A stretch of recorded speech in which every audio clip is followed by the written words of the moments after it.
we never plan this stuff. It just all kind of flows out. Yeah, that worked out really well. What we say to each other cannot be divisive. Gosh, I just think that when we get so focused on walking the line and just miss so much of God's creativity.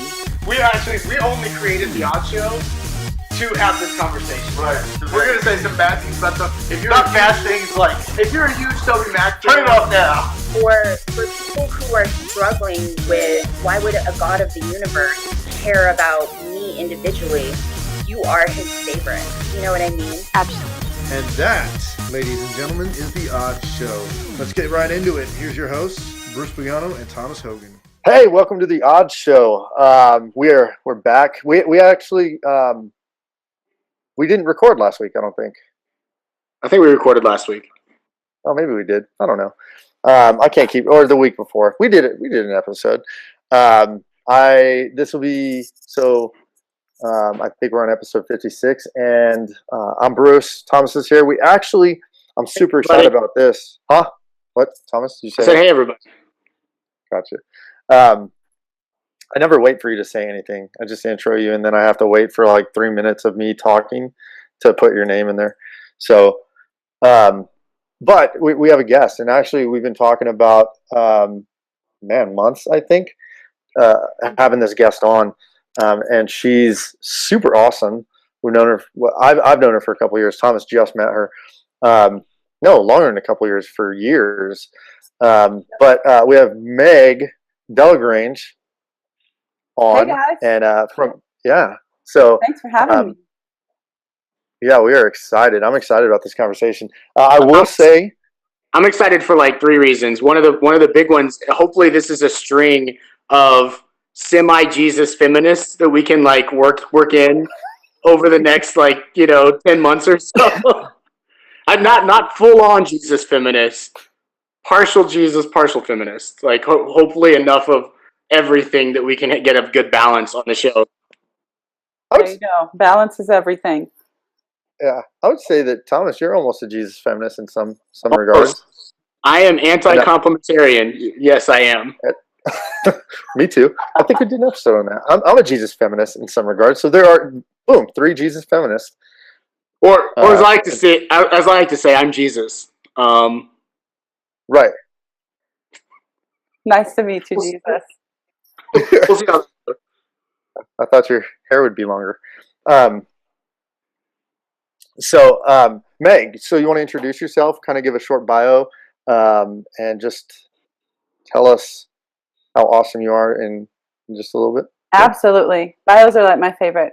So, hi, my name is Meg Delagrange. I was born Amish, and I have a pretty unusual story.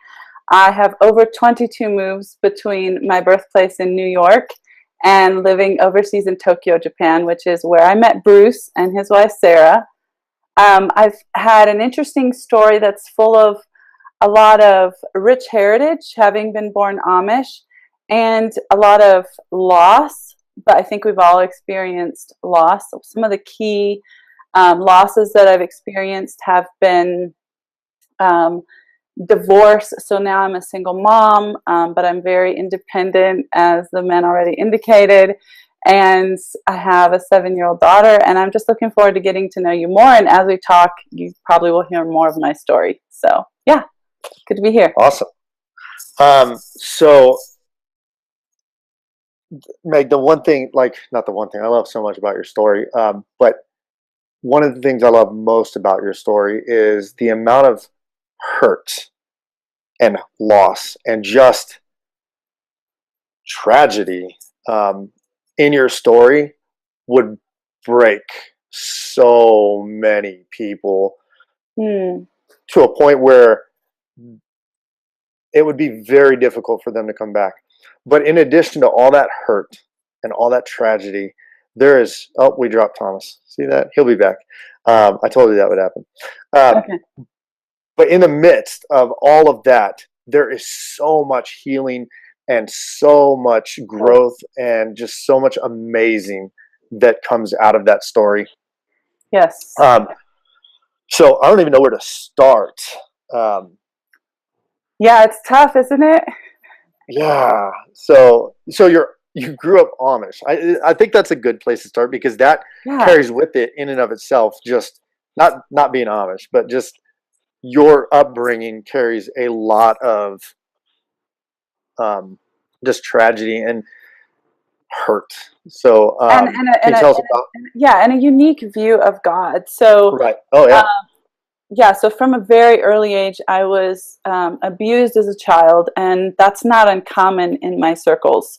When I was a teenager, there were probably 1 out of my group of 10 friends that had never been sexually abused. And it's a topic that I didn't even really realize that it had affected my life so much until I was probably upper 20s. I'm 31 now. It's going to sound really old, but I'm kind of proud of it. So just growing up, there was so much that was just in the dark, and because of that, my view of God was just kind of conflicted and confusing. But I remember some specific moments I really had an awareness of who God was that I'm not even sure where it came from, except that I believe He revealed, Himself to me. And I remember being full of pain from, abuse and whatnot, but laying and looking up at the stars, and I was about 11 years old. And I just knew that the person that created that kind of beauty wouldn't have hurt me. And yet, I spent the next 10, 15 years believing also that He caused all this pain in my life, that He, a lot of times you will get the question, well, if God exists, then why is there so much pain in the world? So, I was there for sure. I grew up in that way, and then slowly my family left the Amish and then joined Mennonite churches, and we kind of had a gradual leaving out of those circles, and that's a really common story. And then I got married at a very young age. It was kind of an arranged marriage, which is very interesting because our parents and the church leaders kind of decided who would be good for each other, and usually people just complied and you made it work. So yeah, I don't know if you want me to stop, but No, Thomas, did you have something? No, I'm enjoying it. So I read this, and you can read this on your website. Really good stuff. I mean, I was kind of shocked at how much you kind of keep coming back to God. A lot of people's story is different than that. That they're hurt, right. They're abused, they're destroyed in their soul, Right. and they just abandon the idea, and they come back. Sometimes, sometimes they'll come back later on in life. Something will happen that'll like kind of refocus them. But a lot of people abandon the idea of, and it seems like when I read your story, that God's kind of this interwoven theme over and over and over again. So it's cool that it's interesting that in your heart you were like, okay, it may be God's fault, but I want to know God. I want to be closer. I want to know. I want to know. I want to be something other. I don't want to be something other than Christian. Whether even if you don't want to be Amish or Mennonite or a particular organized part of the religion, you wanted to be closer to who God was. And that's cool. That's crazy. So Meg, how did you reconcile that? Because I can imagine, I can think back to when I was 11 and 12 years old, and was just, and I had been abused, a victim of a violent crime, and I'm just starting to come to the realization of who God is. And my 12-year-old brain, thinking back, I could not reconcile that. And I had so many people tell me, like, God's in this. There's all God's part of God's plan. So how did you, at 11 years old, go through that and still realize, like, man, He wouldn't do that. Like, He wouldn't want to hurt me, but He may have caused this. I don't know if I really believed that. Looking back, there's like you said, there's so much that young mind can't reconcile. I think there was a crazy amount of trust for some reason for me, that somehow just I would talk to Him and I would feel like He was communicating back, and I just had a very childlike faith. I was a child. in that two-way conversation. And somehow I just struggled to believe that he would cause that kind of pain to me. However, you kind of asked when I began to figure the whole God thing out, I guess. It was probably in my upper 20s, and some of it was really due to conversations that I had with your wife, Sarah. So she really was a key part of me processing, and she was kind of, not one of those Christian people that I met that just had a lot of pat answers for me. But in my 20s, I proceeded to go through an abusive marriage, and I went through losing 4 babies. And when I lost twins, I was almost 4 months along, and that really devastated me. That same year, I went through my husband having an affair. I never learned how far it went, but it was very, I was in denial of it happening. I just went through a lot of things, and from the trauma of my childhood and the trauma of the losses I'd gone through, I began to suffer PTSD. And I just kind of have a blackout for a couple years. I know I was really depressed. And you would think through that point that maybe I would have began to reconcile something. It was just too much. Somehow I didn't stop believing in God, but I was just existing. And so it's kind of hard for me to even articulate what I was going through those years. But it took me reaching a rock bottom when my marriage was ending, that I started attending church, and I just was attending it like this. Like, I don't even know why I'm here. You people are all like, I grew up believing that if something bad was happening to you, then there was sin in your camp. Something in your life wasn't right. And so that's why bad things are happening to you. So why did I keep coming back to God? And I have come up with an answer for that. But I kind of want to. That's what I'm excited about. No, yeah, that's awesome. Okay. So this is what I've been realizing just recently, as of this year. Really, I've been in counseling now for 7 years, and a lot of these things have just happened on top of each other and on top of each other. Deaths in my family, and really just more tragic things. But what I'm beginning to understand is that instead of allowing the pain of rejection and loss and tragedy, for many years it has just grown really deep roots of rejection in my life.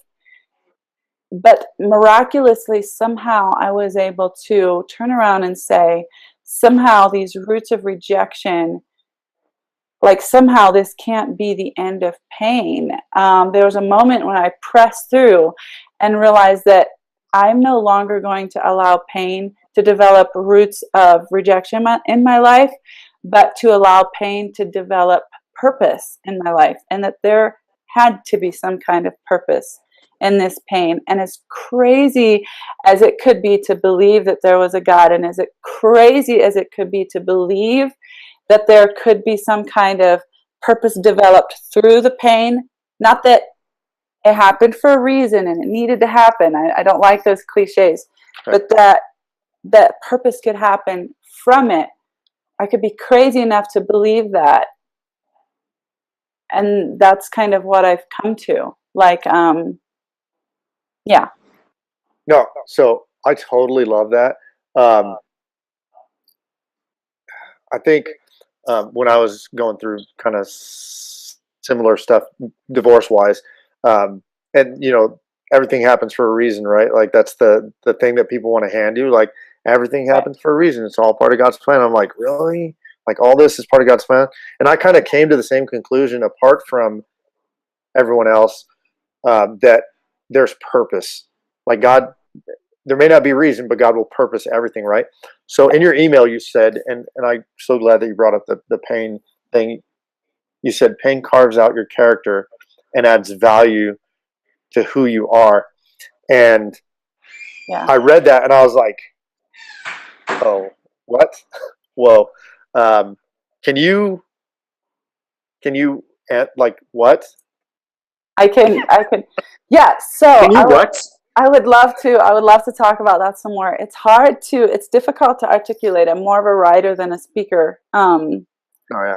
But I really believe that pain acts like a fire it's kind of like if you're faced with, a year ago, my brother was tragically killed and left behind his wife and my niece, 13 months old. She can't remember him. And boy, I've come a long way in my walk with God, but when that happened, I was angry. I wasn't like, oh God, everything happens for a reason. Here's my pain. Can you take care of it, please? I wrestled so hard. I fought so hard with him about that happening. But what I saw it doing in my life was just kind of making me more clear on what I wanted, and suddenly my purpose was clear. Pain kind of acted like a window cleaner to clean my window and give me just a clearer view on who I am.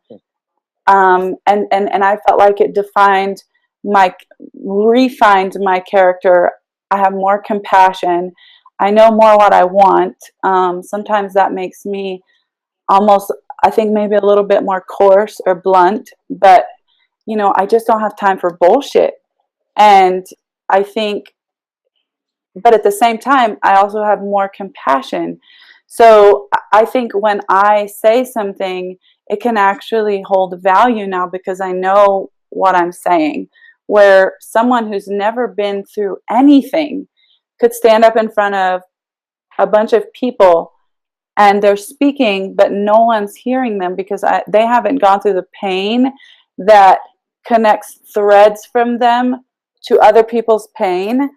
And because they don't have those threads to connect, I don't think they can transmit value. I really believe every creative person I've met or any influential person I've ever met, heard, has gone through a great deal of pain that causes them to actually deliver something valuable to others. That's pretty solid.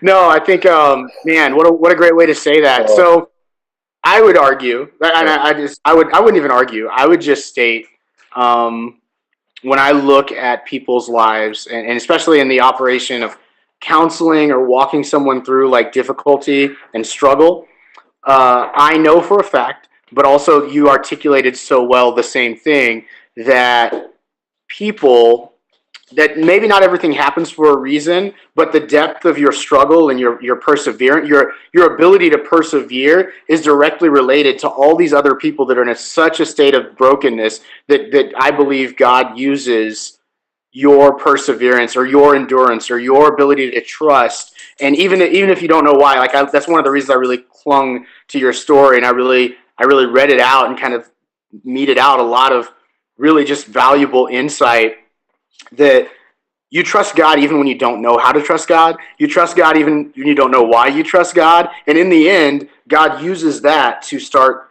ministering to other people. And also, he uses that ministry to other people to begin re-ministering to you and revealing why he's doing the stuff he does, and why he allows so much frustration and dead ends and problem relationships and chaos, so that whenever you get through it, you're this conduit. And I really like that, these connected strings to other people, but I would beyond straight, connected ropes and cords that draw them to him. Otherwise, they would be, like you said, connected to these people that have this cliche version of Christianity, this BS version of Christianity, that it doesn't mean anything outside of that protected tower of church, But in the real world, where people struggle and go through an immense amount of pain, and that's one of the reasons I love your story so much, because you're like, I trust God. Don't know why. I mean, it just kind of worked out that way. But that's like a special grace, I think, a special ministry of grace that God's given your life, that you have something to offer people, even if you don't know where it comes from. I mean, ultimately you know where it comes from, but you don't know the circumstances by which God uses it. And so that's really cool. I see it much the same way. I have to say that I really went on a long journey of rediscovering Christianity and really finding God in a new way when I was in my 20s. I did a lot of things that were self-destructive. I had some addictive habits. I developed some addictive habits. And then when I came back to spirituality, after trying to just, fill my soul with different things, and taking matters into my own hands, I even had an affair. My husband had an affair, but I also had an affair. And I have not really ever spoken about that, but I feel like I love honesty. But after going through all of these, doing all these things and just coming up so much emptier than I even had been to begin with, it just took even more from me. Then I came back to spirituality and I really looked at Buddhism, and I really felt like at some point in my life I could just be all spiritual beliefs at one time. And I found through that journey of trying to just believing things from different religions, and maybe I can just be a hodgepodge of all of them, if spirituality is supposed to be part of my network, finding that there was no clarity in that and there was no purpose in that. So I feel like, the verse that I used to hate, being crushed on the rock that is Jesus Christ, I felt like all of my ideas and theologies got crushed on that rock, but in the most gentle way, where I was completely wrapped up in love, and immediately God began to make me whole, because I was no longer seeking comfort or pride, like I don't need anything and I don't need God. And I also was no longer willing to just find comfort in things that were leaving me more empty, but instead I allowed myself to just be raw and vulnerable, and God just was such a loving artist, and just started making sense of all my pieces. And that was the first time that any of my broken pieces actually had purpose or could make sense and kind of fit together for the first time. Yeah. So I was reading your there's so much here. I was reading your single mom blog again. I read it the first time you put it out, and I love that blog so much. So as I read it, I thought and I think we talked about this. I was like, why does she not podcast? Why is she not saying this stuff on a video to people that probably really need to hear it? And one of the things, I think it was in that blog, but just you said I learned to take my pain to him instead of getting so lost in it. And since we're kind of talking about pain right now, I like that too. Yeah, I mean, that's one of those things that just jumps off the page. Yeah, right. So with that though, the thing that frustrated me most at any point in my life where there was just frustration or anger or hurt or pain or sorrow or grief, people were like, just give it to Jesus, man. And it was the pat Christian answer where they were like, just cast your cares on him. And I'm like, and routinely I was like, I want to. How? And they were like, you just do it. I got to go to lunch, and then they run away. I was like, help me. The strings right there, right? Yeah. So how?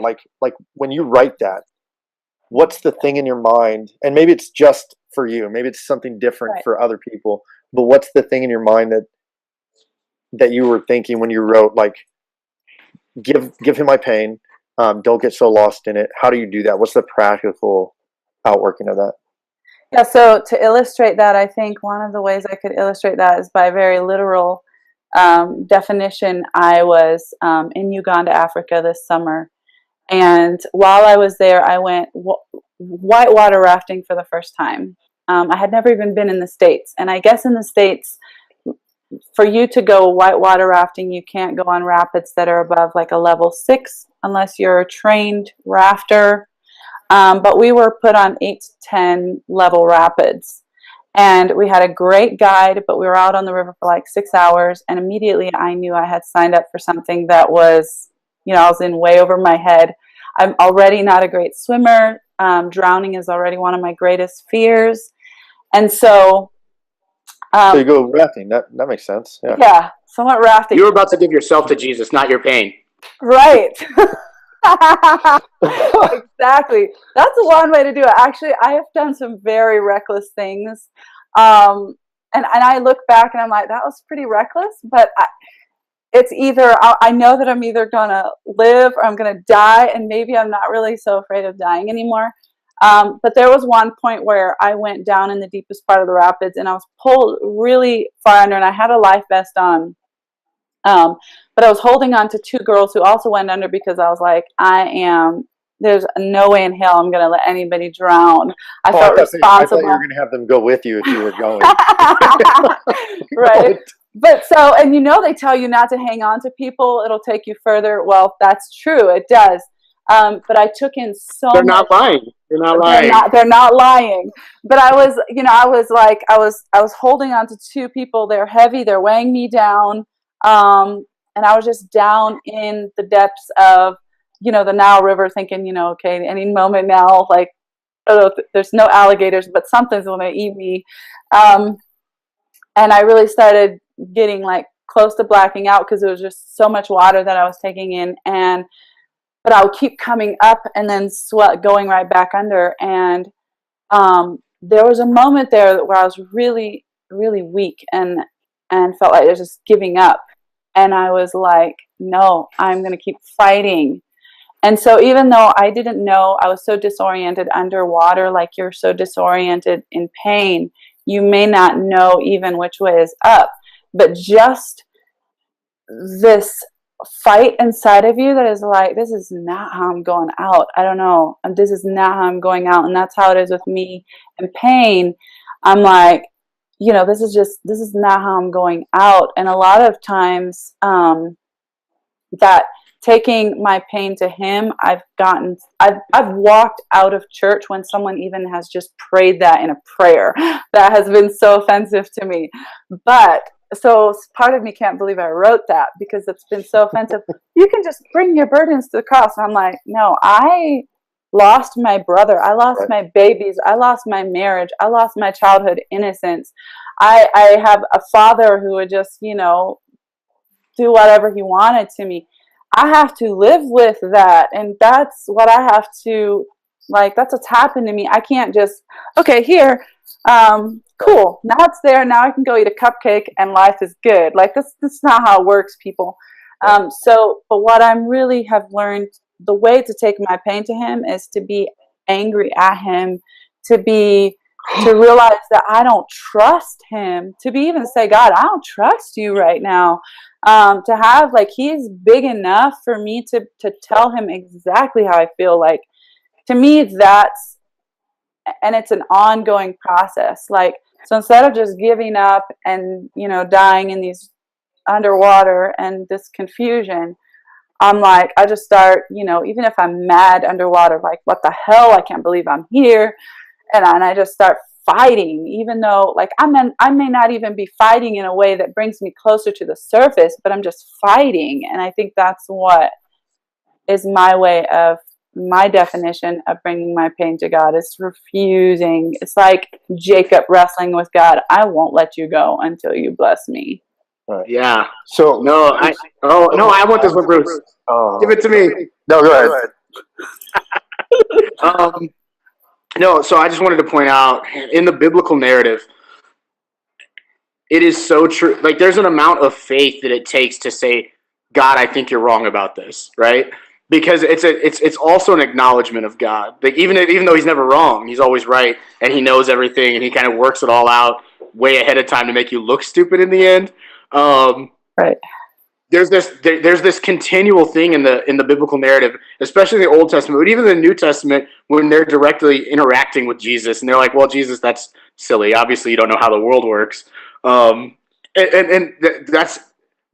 an extreme amount of faith being exercised whenever you're like, God, I think you're wrong about this. I think maybe you have no idea how hard this is for me, and you're doing this on purpose to make it, and then that's an acknowledgement. I mean, that's more of an acknowledgement of an honesty of life. I don't know if it's not true about God, but it's true Right. to God, right? Right. And so Yes. and then in your anger at him, eventually, I mean, at least in my life, and I have not experienced anything nearly as detrimental and definitely faith destroying as maybe what you and Bruce have, but some pretty bad things. I had a really bad childhood, or at least from other people's perspective, it was pretty bad. And being mad at God was a way to become mad through God and then see his heart beyond it on the other side of that. And so, I mean, I wish more people would just scream at God and say he's wrong, even though I know that's not the case. I know that healing is on the other side of that, as opposed to I don't want to believe in God anymore. And so whether he did this or didn't do it to me, I don't want to have anything to do with it. I think that's the more debased and hurtful thing, because that comes back on you. Whereas whenever you get mad at God, like you said, it's giving it to God. I believe that. That's completely true. I think my relationship with God started at why. And my finally discovering who I am started at why. I was, you're told as a child, don't ask why, just do it. And so I think for most of my life, I was like, well, I can't ask why. I just have to accept this. I just have to live with this. This is just my lot in life. I'm just cursed. I think the day that I started becoming whole was the day that I was willing to say why, and I have no idea what's going on, and I have no idea what I even believe. Knowing nothing was like my beginning, because if you think about it, everything that begins has to begin at nothing, and it's kind of a mess. It's formless. Yep. And the whole thing through that, like, to me, like, as I was listening, I was like, being honest about, like, there's this huge degree of honesty that's necessary for being honest about how you feel, and being honest about who God is in that, like, or who you feel or think God is in that. So even if that's not who God is in it, and you're just like, you are mean, you're like, what are you doing? There's an honesty in that, right? And like Tom was saying, a faith. But I think when we're like, God has this, and we don't actually believe that God has it, like, we're being dishonest about how we feel. We're being dishonest about who we think God is, and we're just, we're just being dishonest. So the honesty in that, for me, I'm just like, man, that is just an honest, like, it's just, I don't know, it's honest. So, so Sorry, to the other end, jump in there. That was really good. That was really good. So all this tragedy, but I want to talk about, like, where that's come, because my gosh, has God done some just stuff and some just good stuff, right? So much good stuff. So much good stuff, right? Like, every time I check Facebook or Sarah tells me something, I'm just like, are you kidding me? This last week, I'm like, are you kidding me? So I live vicariously through just all the awesome things that you're doing right now. Not that we don't have an awesome life. We have an awesome life, and we love it. Right. But so abuse as a child, arranged marriage, lost babies, no place to call home, broken marriage. You end up in Denver, Colorado, which, not a bad place to end up. I'm like, exactly. Of all the places, I love it here. Yeah, it's so awesome. But you end up in Denver, Colorado. Just broke. I remember the day that you left. I think you left before us. You left in April. Mm-hmm. May, April. It was March. March of 2014. Yes. And then we left in May of 2014. But I remember when you left, just some stuff had happened, like, right before you left, that Sarah told me, and I think I cried. Like, I was so sad. Like, and and the job that I held there, I so badly wanted, and she was like, she just wants to leave. So you left, and you end up in Denver, and then what? Yeah, and it's interesting. Even those final days in Japan. What's interesting about my story, even thinking back, is all of the trauma that's happened since I've begun my journey to healing and wholeness. So I don't like when people say, "Oh, just start following God and life is going to be just peachy," because some of the most Lies. even hardest things have happened. Dishonest. Yeah, it is. It's so dishonest. But yeah, so I ended up in Denver, relieved to be on my own and relieved to be starting over, because I left a dark situation, but also scared, very scared. And I had no formal education outside of a few online college classes for about 2 years of, and I started working 3 jobs. Emma was four. Emma was 4. And my daughter, and I said, well, I'll do anything I have to do if it's clean toilets, anything. And I think God really does have a sense of humor, because within a month I was cleaning toilets. I was having a house cleaning job, and I was. See, God goes the other way with you, though, Meg, because I'm like, I will not do that, and God makes me do it. You're like, I will clean toilets, and God's like, yeah, okay. Yeah, I was like, okay, whatever I have to do. Yeah, so I know. I set myself up for that one. But either way, it was going to be part of my story, right? Yep. So might as well be like, all right, let's do this. And then I'll just give everybody kind of like an overview of my career since in 3 years, I can't even believe I'm saying this, 3 years, nobody fast tracks this quickly, without a degree and without a plan. I had no plan. I thought I would be lucky to just make it cleaning toilets. I had no vision beyond that. I wanted to paint, so I was painting as many paintings as I could, and I very quickly got accepted into a local co-op gallery, which is actually very cool. I consistently sold art through there for 2 years, but that's your art behind you, right? Yeah, this is my art behind me. I'm still painting. Yep, awesome. Which we'll get to that in a minute. But within 6 months of working 3 part-time jobs, I was a sales intern for an agency, and I began to give my opinion on logo design, and they said, this girl has an eye. And so they ended up paying for my training in graphic design, and within 9 months of starting over in Denver, signing an apartment lease without a job, signing a 12-month apartment lease without a job. This is unheard of. Right. But I became a full-time graphic designer, and they had paid for my training. And within a year, I was the creative director of their software company. They merged with a software company, and we became a bigger entity. And I was promoted to creative director. And throughout that whole process, my head was constantly almost spinning. And I would open my laptop some mornings and I would say, God, you've made people that are smart enough to do this. So I really need you to open my understanding and help me to understand what's in front of me and help me to do it well and with excellence.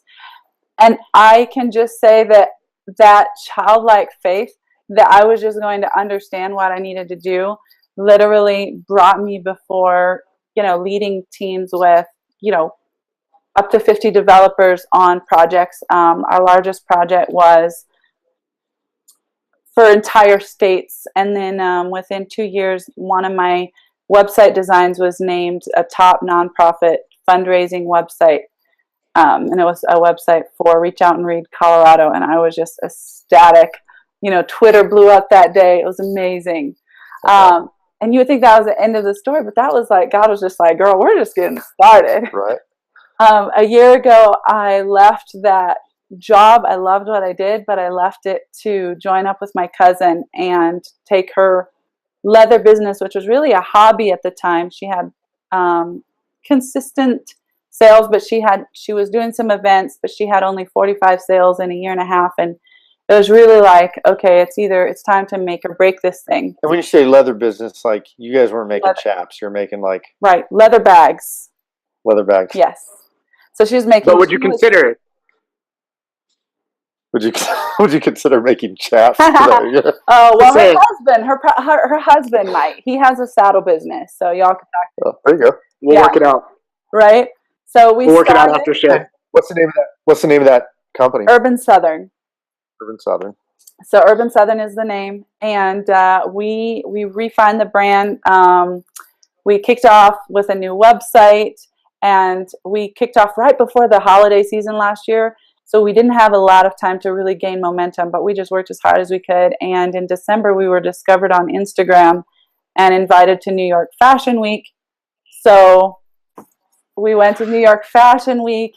We launched 2 new collections this year. We just celebrated our 1-year back anniversary. up to New York Fashion Week, Meg, because what happened at New York Fashion Week, Meg? Oh, yes, at New York Fashion Week. So we went to just accessorize 2 runway shows and just do our, duty as, get in and get out. Right, you were promoting the bags, models. Right, we're promoting the bags. Well, we were dressing models in the second runway showcase for these designers from the Netherlands. It was a gorgeous showcase. We were so excited to be part of it. And I kept turning around and the designer kept looking at me, and everybody, like the way that Fashion Week is in the movies is very similar to how it is in real life.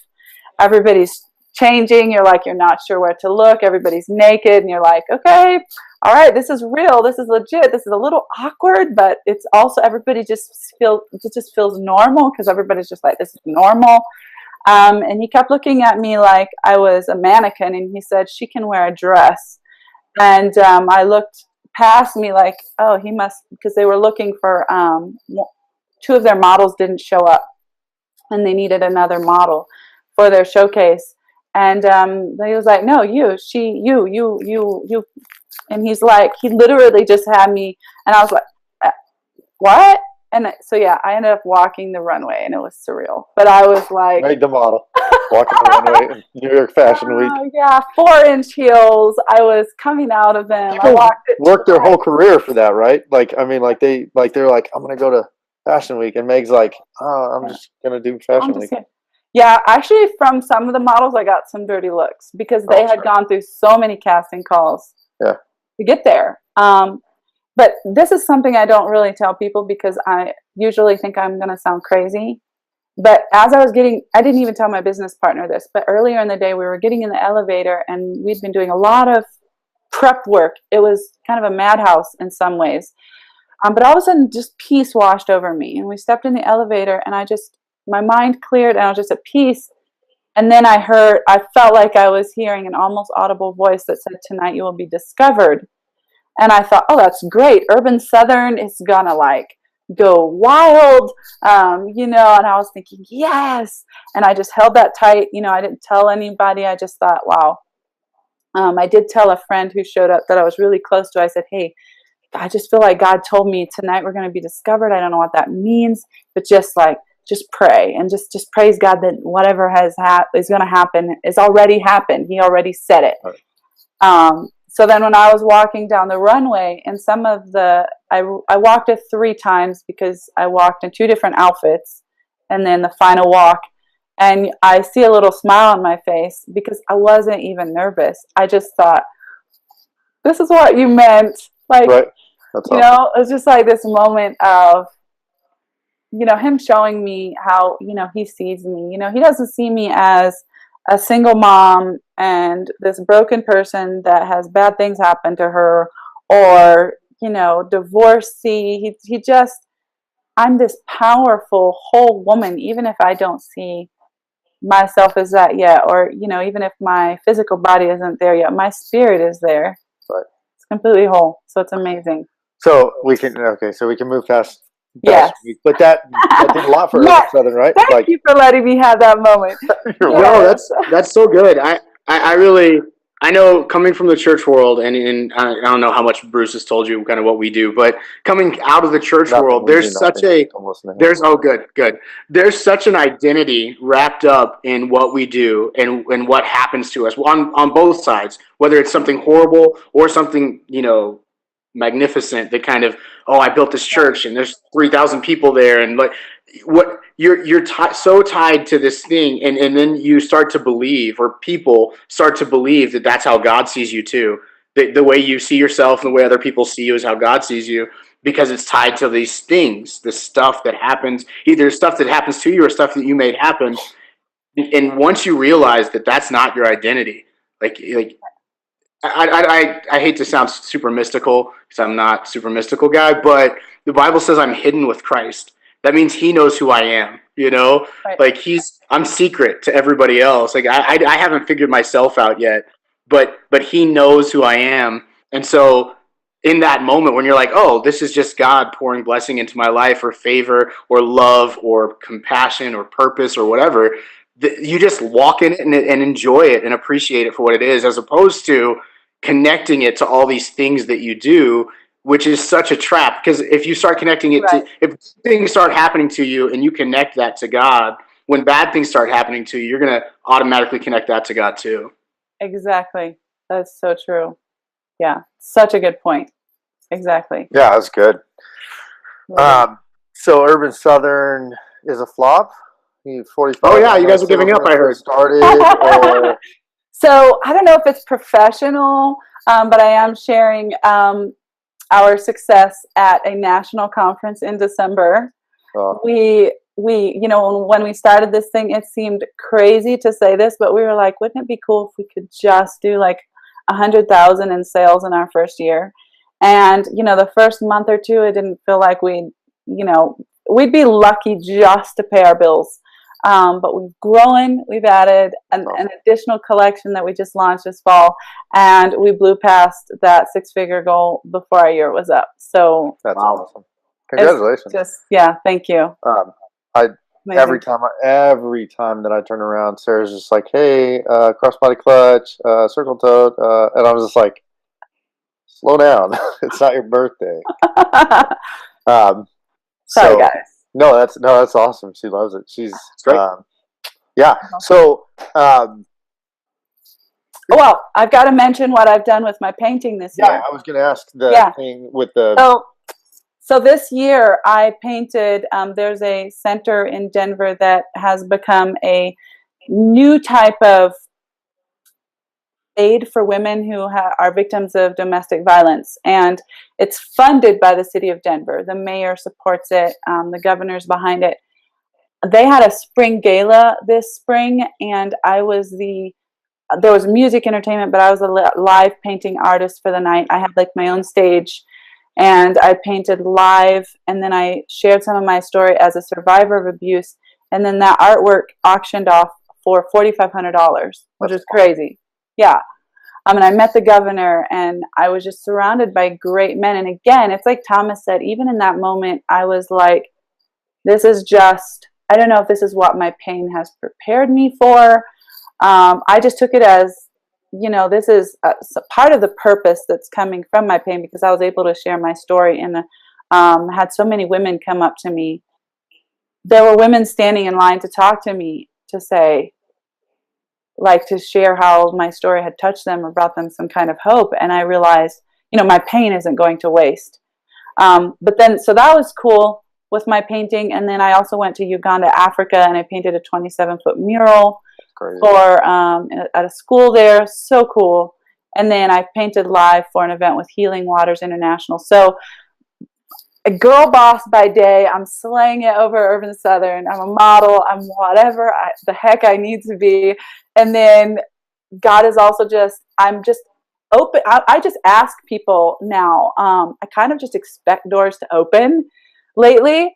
And I just say, hey, I'd like, I see you're having this fundraiser. I'd love to paint live for your event. Or if it's something to do in the fashion industry, hey, my cousin and I, we are building this brand leather bag company. Could we do a collaboration? And, sometimes I think, so I don't know if I could have always just been walking as though doors would open, but that's kind of what I've been doing this year. And it's just but to me, like when you say that, it kind of goes back to like when you were talking about how pain like kind of cleans the window so that you can see clear, right? Like to me, it sounds like you have a clearer view of who you are, and what God and who God is, and what that means as you live that out in the world. Like you can walk up to someone and be like, I know who God says I am. One of my prayers for Hazel and Malachi, as I pray for them and when they're going to bed, I say, God, grow them into a strong woman and a strong man who knows who they are because they believe what you say about them. Yes. And it sounds like you believe what Jesus says about you. You believe what God says about you, and you have this clear picture, and you know, hey, God said this about me. I can walk up and say, hey, so like we own this leather bag company and we'd like to do this thing. Or, hey, I'm a painter. I paint and I'm pretty good at it, really good at it. And I'd like to do this thing if you're doing this event. And that confidence that God builds out of you, how can, even if they say no, you're like, oh, but I still know what God said. Yeah. Finally, it only took 31 years. Yeah. Right. Well, keeping the audience in mind, I really feel like it is so easy, so simple to be negative and give up or settle. I mean, settling and giving up to me is the same thing. But it's so easy to do that. And if you haven't gone through struggle, it almost becomes the default in your life. But once you've overcome something, doesn't even matter how little or big, but once you've overcome something, I think that it opens up this vision or this perspective or this view to see, I think that's where God is. So let's go there. Or this is where I feel led, or this is where I feel I'm going to have an impact. And then you just do it, and then it works out, and you're like, oh, that worked out. Good. Thanks, God. And then so many times it's more than what you think. I mean, it's not. I don't know how many times I've taught and I thought, man, that I was really off. I was like, man, I wish I could have said, I had this in my notes and I really wanted to say, and then, 5 months later, a year later, you've got this 22-year-old kid telling you, man, I don't know what I would have done if God hadn't used you to say this or do this or whatever. And to me, like you don't know, you just do it. And it's so simple to get caught up in this negative, oh man, things aren't going my way and it doesn't look good. And these first 2 months are horrible. I can't imagine the next 6 months or a year. And then by the end of the year, you're like, oh, we're ahead of where I thought we would. We're ahead of where we were aiming. And I just feel like I don't know. I just feel like it's so simple to be not positive, not hopeful about what God is doing, but really discouraged. I can say that even in now looking back, it gives me so much more faith. But in this process, and when I've had these mountaintop moments, I haven't been perfectly hopeful, But I feel like each day, I think I've learned to, I'm not perfect at it every day, but to just wake up and say, okay, what thing do you have for me today that's going to align me more closely to the purpose that you have for me? Give me a clean heart. Help me to see this. Help me to just take one step today. And I don't know, then you just walk, and that's pretty cliche, but I can say that it's just how it's happened with these little steps. Yeah. Right. So yeah. So that's a lot of stuff. And so you mentioned briefly, I'm speaking at this thing in December, talking about our company. So you're speaking at WordCamp USA in Nashville. Yeah. On marketing, right? That's the topic is, I think you basically, the title of my talk is I started telling the world that I was born Amish. And I think I got the gig because it's just so unusual. Nice. But I'm really going to talk about really nerdy storytelling, savage, some of these are new terms, marketing. Right. To just, my unique perspective on what I think works so well for Urban Southern and what I really believe in. Right. So no school. Right. just went in and was like, I trust God. I'm going to do what I'm going to ask God to train me on the job as I do this. Amazing growth. And now WordCamp USA is just like, hey, we would love for you to come share that with lots of people. Yeah, exactly. Yeah, just this little thing in December in Nashville, Tennessee. If big deal. If you're gonna be, if you're gonna be in Nashville, and we'll put the links to all that.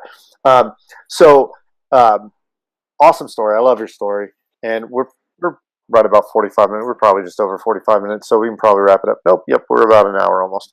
So once again, we failed. Hey man, we fail at everything. That was a good hour. Record shows. Can't wait to cut this one up, and a lot of good stuff in there. Yeah, no, totally. Tell us where we can buy your art. Tell us where we can buy your bags. Tell us where we can. We already talked about follow your story. WordCamp, where we can follow your story. Tell us those things. So where can we get your art?